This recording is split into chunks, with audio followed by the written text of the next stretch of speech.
evening, my beautiful brats.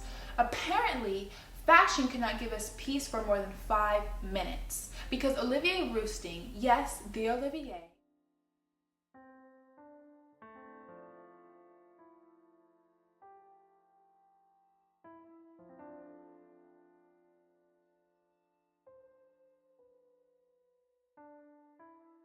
just stepped down for Balmain after 14 years. 14 years of glitz, gold, and god-tier tailoring. Gone. If fashion houses are relationships, this one was the power couple that had its own empire.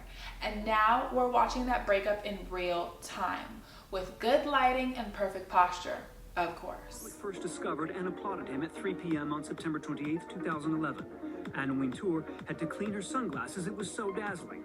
Balmain shines. Olivier Rousteing's hallmark at Balmain is leatherworked as if it were cotton. Extreme, awesome, almost rigid embroidery. Let's talk about what this means for Balmain, for Olivier, and honestly for the state of luxury fashion as a whole. Because this isn't just another creative director exit, this is the end of an era and maybe the beginning of something even bigger. Let's rewind. Olivier Rousteing took over Balmain in 2011 when he was just 25 years old, basically a child by fashion standards, and instantly became one of the youngest creative directors to ever helm a major Parisian house since Yves Saint Laurent. But beyond the headline, he changed what Balmain meant. He took Pierre Balmain's old world glamour and rewired it for the Instagram age, making it loud, unapologetically shiny, and everywhere. This was the man who gave us Balmain Army, Beyonce, Rihanna, Kim, walking, breathing headboards of billboard luxury excess. The silhouettes, the sculpture, the embellishments, borderline royal armor.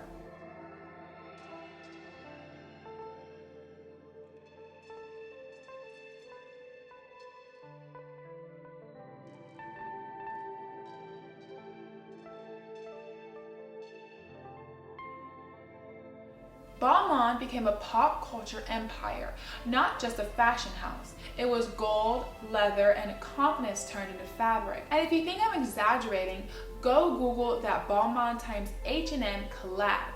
People literally slept on the sidewalks for those pieces. That's not fashion, that's hysteria, the good kind. But being at the top of the legacy house is not just champagne and couture. Olivier held that position for 14 years. Do you know how long that is in fashion time? That's practically 3 lifetimes. He kept the brand profitable. We're talking 1,000% revenue increase while never losing its pulse in culture. He expanded into couture, launched Balmain Beauty, and worked through personal hell, including surviving a severe burn injury in 2020 that inspired an entire collection about healing. Je vais me le répéter 1500 fois, mais c'est 95, voilà. Et donc en fait, tu peux te tourner cette ligne, et en fait, avec toute l'inspiration des ailes, en fait, c'est la collection qui a... You cannot fake that kind of devotion. You can't fake that kind of vision. But maybe, just maybe, the industry's obsession with constant revolution and revelation and reinvention caught up. Fashion loves its fresh meat, and Olivier, he'd become too powerful, too defined, too consistent in a world that rewards chaos. Consistency is almost rebellion. We designers are tremendously sensible to what happens around. Women want to look younger. Black is the only color that young people can wear more successfully than old people. A young girl dressed in black is always tremendously beautiful. An older woman in black can be dreary. Black is not an old color, it's a young color. Black velvet is the epitome of young and sexy charm, because there is also a touch of sex in fashion now. Donc après, il y a cette robe qui est un petit trésor. C'est une robe qui date de 1987 d'Eric Mortensen. When Balmain announced on November 5th that Olivier Rousteing was officially stepping down, everyone gasped. But in a joint statement, both sides said it was a mutual decision, which in fashion's speak means things were getting too comfortable and someone needed to make a move.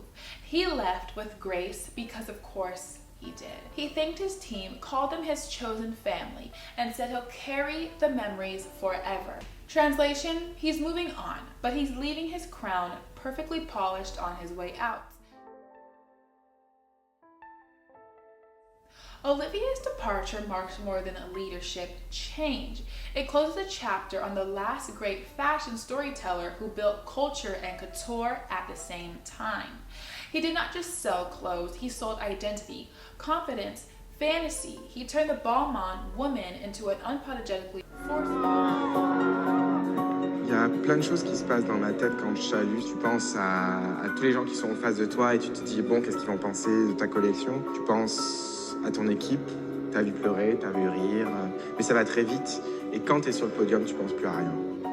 Tu sors juste le bras, tu deviens automatique, robot, et tu te dis, c'est fait, quoi. From the runway to music videos to magazine covers, he blurred the lines between luxury and celebrity so seamlessly that everyone else just started copying him.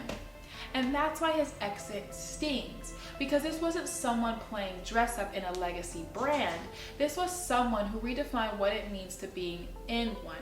He was adopted, he was of color, he was young, and he became the beating heart of French fashion. You can't just replace that with new creative director and a mood board. So, where does this leave us?